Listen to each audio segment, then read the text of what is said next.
அன்பிற்குரிய சகோதர சகோதரிகளே, நம்முடைய தேசிய தௌஹீத் கூட்டமைப்பின் சார்பாக பல்வேறு சமுதாய பிரச்சனைகளையும் மார்க்க பிரச்சனைகளையும் நம்ம கையில் எடுத்து செயல்படுத்தி வருவதை நீங்கள் அறிவீர்கள்.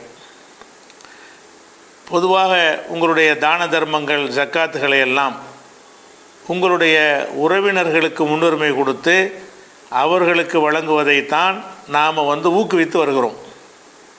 அதே நேரத்தில் நீங்கள் உறவினர்களுக்கு கொடுக்க முடியாத சில பணிகளும் இருக்கிறது. அது மாதிரியான பணிகளுக்கு ஒரு அமைப்பின் வழியாகத்தான் அதை செய்ய முடியும் என்ற வகையில் நாம் சில செயல் திட்டங்களை எடுத்து செயல்படுத்தி வருகிறோம். அந்த வகைக்கு உங்களுடைய பொருளாதாரம் நமக்கு அதிகம் தேவைப்படுகிறது. குறிப்பாக ஒருவர் இஸ்லாத்தை அறிந்து கொள்ள விரும்பி நம்மை முஸ்லீம் அல்லாதவர் தொடர்பு கொண்டார் என்று சொன்னால் அவருக்கு தேவையான எல்லா விதம் குர்ஆனுடைய தமிழாக்கம் உள்பட எல்லா விதமான நூல்களையும் இலவசமாகவே அனுப்பி வைக்கிறோம். இயலுமானால் அவருடைய இடத்திற்கு தேடி சென்று அவருக்கு தாவா செய்து புரிய வைத்து அந்த நூல்களை வழங்கி வருகிறோம்.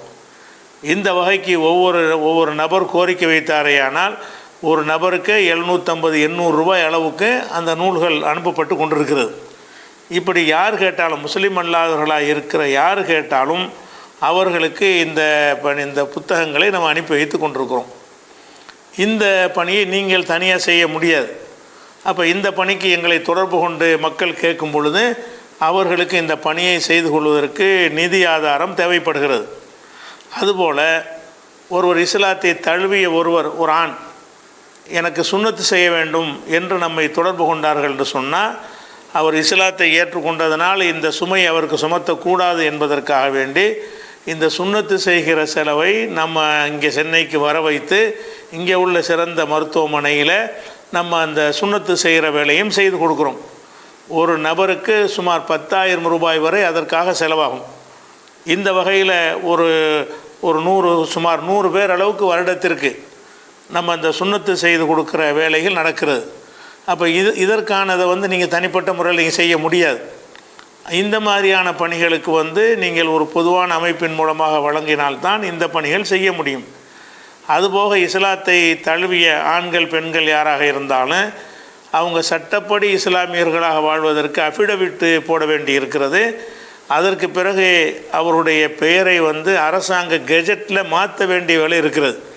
இதற்காக வேண்டி அவர்கள் செல்லக்கூடிய செலவு, அதை மாற்றுவதற்குரிய கட்டணங்கள் இதெல்லாம் சேர்த்து ஒரு நபருக்கும் ஒரு 2000 3000 வரைக்கும் போக்குவரத்து செலவெல்லாம் சேர்த்தால் ஒரு 3000 ரூபாய் அளவுக்கு அவர்களுக்கு செலவு ஏற்படும். இந்த இஸ்லாத்தை ஏற்றுக்கொண்டவர்களுக்கு இந்த செலவை சுமத்தக்கூடாது என்பதற்காக வேண்டி இந்த வகைக்கு யார் தொடர்பு கொண்டாலும் நம்ம தலைமையில் இருந்தால் இன்றைக்கு வரைக்கும் செய்து கொடுத்து கொண்டிருக்கிறோம். பெயர் மாற்றத்துக்கும் கெஜெட்டில் பெயர் மாற்றுவதற்கும் அபிடவிட்டு போடுவதற்கும் உரியதை செய்துகிறோம்.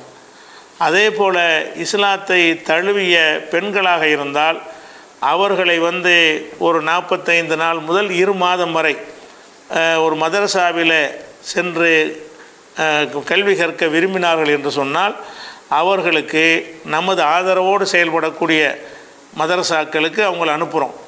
அவர்களுக்கு உரிய உணவு கட்டணம் கல்வி கட்டணம் எல்லாத்தையுமே நம்ம தலைமையிலேருந்து கொடுத்துட்றோம். தனி நிறுவனமாக நம்ம நடத்தாவிட்டாலும் இது மாதிரி நம்ம பொறுப்பேற்றுக்கொண்டு யார் இஸ்லாத்தை ஏற்றுக்கொண்டு பெண்கள் தொடர்பு கொண்டாலும் சரி அவங்களுக்கு 45 நாள் 60 நாள் வரைக்கும் உள்ள அந்த அவங்களுக்கு தேவையான தொழுகை சட்டம் நோன்பு சட்டம் அவங்க அடிப்படையில் என்னென்ன தெரிந்து கொள்ள வேண்டுமோ அதுகளையெல்லாம் சொல்லிக் கொடுக்கக்கூடிய வகையில் அதற்கான ஏற்பாடுகளையும் நம்ம செய்து கொண்டிருக்கிறோம். இன்றைய தேதியில் ஒரு 2-3 பெண்கள் அது மாதிரி படித்து கொண்டிருக்கிறார்கள். எத்தனை பேர் வந்தாலும் அதை நம்ம செய்து கொடுக்க தயாராக இருக்கிறோம். அதுக்குரிய மதரசாக்களில் பேசி அவங்களுக்கு சிறப்பு கவனம் எடுங்க என்று சொல்லி அந்த வேலையை நம்ம செய்து கொண்டிருக்கிறோம். அந்த வகைக்கு ஒவ்வொரு மாணவிக்கும் என்ன செலவாகும் என்று நீங்கள் என்ன செய்யணும், உணவு கட்டணம் நம்ம கொடுக்குறோம். கல்வியுடைய செலவு மற்ற எல்லாத்தையுமே புத்தகங்கள் தேவையானது எல்லாமே நம்ம வழங்கி கொண்டிருக்கிறோம்.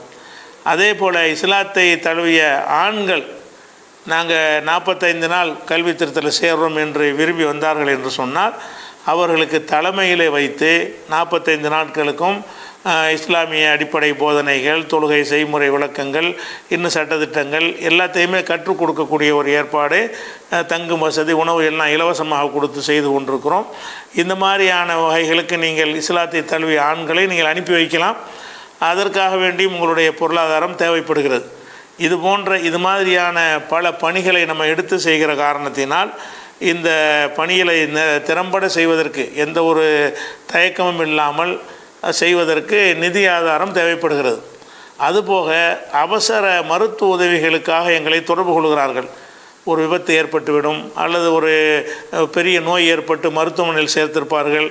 அவங்களுக்கு வாழ்வாதாரம் போதுமானதாக இருக்காது. நம்மளால் இயன்ற அளவுக்கு ஏதாவது உதவி செய்தால் அவங்களுடைய சுமை குறையும் என்கிற வகையில் யார் தொடர்பு கொண்டு எந்த இயக்கம்லாம் பார்க்க மாட்டோம். யார் தொடர்பு கொண்டாலும் சரி, அவர்கள் சொல்லக்கூடிய விஷயம் உண்மையாக இருக்கும் என்று சொன்னால் இருக்கிற நிதி ஆதாரத்துக்கு தக்கவாறு அவங்களுக்கு மருத்துவ உதவியும் அளித்து வருகிறோம். இருப்பு வைத்துக் கொள்வது கிடையாது, வர வர கொடுத்து கொண்டிருக்கிறோம். இந்த வகைக்கான விஷயங்கள் எல்லாம் நீங்கள் தனிப்பட்ட முறையில் உங்களுக்கு கொடுக்க முடியாது, இந்த தகவல்கள்லாம் உங்களுக்கு கிடைக்காது என்ற வகையில் உங்களுடைய ஜக்காத்து வகைகளெல்லாம் குடும்பத்தார்களுக்கு தெரிந்தவர்களுக்கு நீங்கள் செலவு செய்யுங்கள். அதே நேரத்தில் இந்த மாதிரி பணிகளுக்கு செலவு செய்வதற்கும் அதுக்கும் ஒரு நன்மை இருக்கிறது. அதை செய்வதாக இருந்தால் ஒரு நம்பிக்கையான ஒரு நிறுவனங்கள் மூலமாக செய்யும் பொழுது தான் அந்த பணியை நீங்கள் செய்ய முடியும், பங்கெடுக்க முடியும்.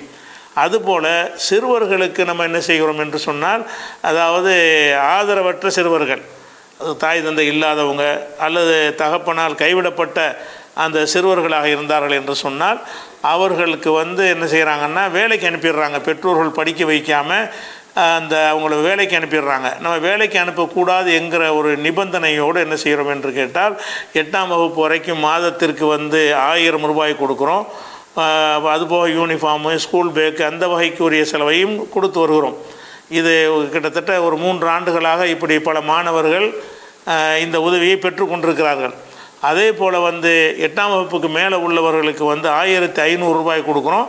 ஆனால் அவர்கள் பள்ளிக்கூடத்திலிருந்து இடை நிறுத்திட்டாங்கன்னா அந்த உதவியை நிப்பாட்டிடுவோம். இடை நிறுத்தாமல் அவங்க படிக்கணும் என்கிற ஒரு நிபந்தனையோடு படித்துவிட்டு அவங்க ஒரு தரமான வாழ்க்கையை நோக்கி போகணுமாக இருந்தால் கல்வி அவசியம் என்பதற்காக வேண்டி, அந்த சிரமத்தை குறைப்பதற்காக வேண்டி இந்த ஏற்பாட்டை செய்திருக்கிறோம். சிறுவர் இல்லம் என்று முதலில் நம்ம நடத்தி கொண்டிருந்தோம். அந்த சிறுவர் இல்லத்தில் பெருமளவுக்கு செலவு செய்து பெரிய அளவுக்கு நன்மை இல்லை. பெரும்பாலும் அவங்கள பள்ளிக்கூடத்துக்கு அனுப்பிடுவோம். நம்மளோட இருக்கிற நேரமே குறைவாக இருக்கும். அவங்களுக்காக வேண்டி வார்டன் போடுறது, ஆசிரியர் போடுறது, சமையல்காரர் போடுறது என்று ஒரு மாணவருக்கும் 10,000 ரூபாய் அளவுக்கு செலவாகிறதை கவனத்தில் கொண்டு அவ்வளவுக்கு செலவழிக்கிற அளவுக்கு நமக்கு மார்க்க கல்வி கொடுக்க முடியாது. உலக கல்வி கற்பதுக்கு அனுப்பிடுறோம். நம்மளோட இருந்து தீனை கற்றுக்கொள்வதற்கு கூட அவங்களுக்கு போதுமானது இருக்காது. இதெல்லாம் கருத்தில் கொண்டு தான் அதை விட குறைந்த அளவு தாயோட இருந்து கொண்டே, உறவினருடைய இருந்து கொண்டே அவர்கள் ஊரிலேயே கல்வி கற்கட்டும் என்பதற்கு தான் இந்த திட்டத்தை கையில் எடுத்தோம். இந்த வகையில் சுமார் 50 மாணவர்களுக்கு இதுவரைக்கும் அந்த உதவிகள் செய்யப்பட்டு கொண்டே இருக்கிறது. இன்ஷா அல்லாஹ் அந்த வகைக்கு நீங்கள் உதவி செஞ்சீர்கள் என்று சொன்னால் நிறைய பேர் விண்ணப்பங்கள் வந்திருக்கின்றன. நிறைய மாணவர்கள் எங்களையும் இணைத்து கொள்ளுங்கள் என்று கேட்டு வந்திருக்கிறது. நிதி ஆதாரத்தை பொறுத்து அப்பப்போ உதவிகள் வருவதை பொறுத்து நம்ம ஆட் பண்ணிக்கிறோம், சேர்த்து கொண்டு இருக்கிறோம். அதனால் இந்த வகைக்கு, அதாவது அனாதைகள் அனாதைகளுக்கு உதவி செய்யணும் இருக்கா இல்லையா, அனாதைகளுக்கு உதவி செய்தல் என்பது அனாதை விடுதியில் வைத்து செய்வதை விட அவங்களுடைய உறவினர்களோடு இருந்து கொண்டு அந்த உதவியை செய்வது அதிக பயன் தரும், குறைந்த ஒரு செலவாகவும் இருக்கும் என்கிற வகையில் இந்த திட்டத்தை நம்ம கையில் எடுத்திருக்கிறோம். அந்த வகைக்கு உதவி செய்ய விரும்பக்கூடியவர்கள் நீங்கள் ஒரு மாணவனுக்கு பொறுப்பேற்றுக் கொள்ளலாம், அல்லது 5 மாணவருக்கு பொறுப்பேற்றுக் கொள்ளலாம், அல்லது அந்த வகைக்குன்னு நீங்கள் ஒரு தொகையை கொடுத்தீர்களே ஆனால் அது தனி கணக்காக உங்களுக்கு அது பராமரிக்கப்பட்டு என்ன செய்யப்படுகிறது, செயல்படுத்தப்பட்டு வருகிறது. இப்படி ஏராளமான பணிகளை நம்ம செய்கிறோம். இந்த பணிகளுக்கு பெரும்பாலும் இந்த ரமலான் மாதத்தில் தான் உதவிகள் தருகிறார்கள். பொதுவாக எப்போவுமே தரலாம் என்றாலும் இந்த ரமலான் மாதத்தில் தான் மக்கள் உதவிகளை அளிக்கிறார்கள் என்ற வகையில் இந்த ரமலான் மாதத்தில் நிதிகளை மக்களை சந்தித்து நிதி திரட்டுவதற்காக இந்த சகோதரர்களை உங்களுக்கு நியமித்திருக்கிறோம். இந்த சகோதரர்கள் உங்களை தொடர்பு கொள்வார்கள், உங்களை நேரம் சந்திப்பார்கள். சந்தித்து உதவி கேட்கும் பொழுது அவர்கள் வழியாக உங்களுக்கு எந்த வகைக்கு நீங்கள் செலவழிக்க விரும்புகிறீர்களோ அந்த வகைக்கு நிதி உதவியை தாராளமாக வழங்குங்கள். யார் யார் நியமிக்கப்பட்டிருக்கிறார்கள் என்ற விவரத்தை இப்போ இதில் காட்டுறோம், பார்த்துக்கிறங்க. இந்த புகைப்படத்தில் காணப்படக்கூடியவர்கள் தான் இந்த வருடம் ரமலானுடைய வசூலுக்காக பொறுப்பேற்றிருக்கிறார்கள். இப்போ நாங்கள் திரட்டி தர்றோம், அல்லாவுக்காக செய்கிறோம் என்று முன் வந்திருக்கிறார்கள். அந்த சகோதரர்களை பற்றிய விவரத்தை தந்திருக்கிறோம். அதுபோக நீங்கள் உதவி செய்ய விரும்பினீர்கள் என்று சொன்னால் நம்ம தலைமையுடைய அக்கௌண்ட் விவரம் இதில் காட்டியிருக்கிறோம். அந்த அக்கௌண்ட்டுக்கு நீங்கள் என்ன செய்யலாம், நேரடியாகவும் உதவி செய்யலாம். இதை ஒரு அறிவிப்பாக செய்து கொடுக்குறோம்.